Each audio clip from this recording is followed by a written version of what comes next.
आपके पाँव जो है वो किबला रू हो, ऐसे ना हो। बिस्मिल्लाहिर्रहमानिर्रहीम। आप लोगों ने मेरी नमाज पे काफ़ी वीडियोस देखी हैं। तो नमाज में हुक्म ये है कि जब हम खड़े हों तो हमारे जो पाँव हैं वो किबला रू हो। लेकिन आपने अक्सर मस्जिदों में देखा होगा कि हम ऐसे खड़े होते हैं। अब ऐसे खड़े होने का मेडिकल जवाज़ क्या है? मेडिकल जवाज़ ये है कि आप लोगों ने देखा होगा कि जब हम चलते हैं तो हमारे पाँव यूं होते हैं, हम यूं चलते हैं।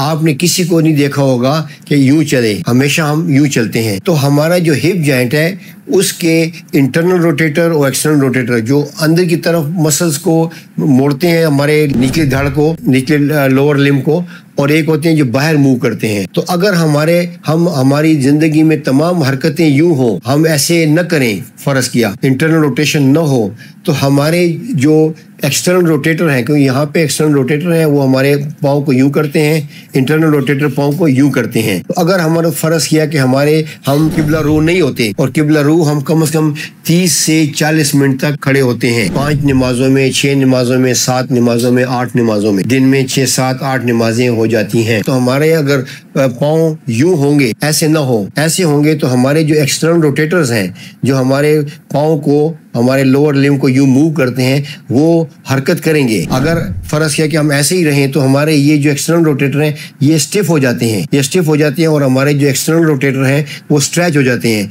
इसमें हमारे हिप जॉइंट के जो मैकेनिज्म है उस पर फर्क पड़ता है। तो इसलिए हम जब नमाज में खड़े हों तो हमारे पाँव किबला रू हो, हमारे पाँव यूं ना हो। अगर आप कहें तो मैं आपको डेमोन्स्ट्रेट करके बता सकता हूँ कि हमारा जो अभी, अगर मैं ऐसे खड़ा हूँ, अक्सर आप लोगों ने देखा होगा मस्जिदों में लोग ऐसे खड़े होते हैं। तो हुक्म ये है कि हमारे किबला रू हो, ये ऐसे हो। तो किबला रू होने से हमारे जो एक्सटर्नल रोटेटर हैं, जैसे मैंने आपको बताया कि एक्सटर्नल रोटेटर है, ऐसे करने से जो है ये हमारे सिकुड़ जाते हैं। लेकिन अगर हम किबला रू खड़े होंगे तो इसको स्ट्रेच का मौका मिलेगा, रिलैक्स होने का मौका मिलेगा, और ये हमारे जो एक्सटर्नल रोटेटर जो हैं वो काम करेंगे। इसी तरह हमारे इंटरनल रोटेटर जो हैं वो अगर हम ऐसे रहेंगे तो हमारे इंटरनल रोटेटर जो है स्ट्रेच होंगे। तो हिप के आर्थराइटिक होने के चांसेस जल्दी हो जाते हैं। जिसको फर्ज किया कि 60 साल की उम्र में, 70 साल की उम्र में हिप आर्थराइटिस होना है, तो अगर वो उनके मैकेनिज्म सही काम न कर रहा हो तो 5, 7 साल, 10 साल पहले उसको आर्थराइटिस हो सकता है।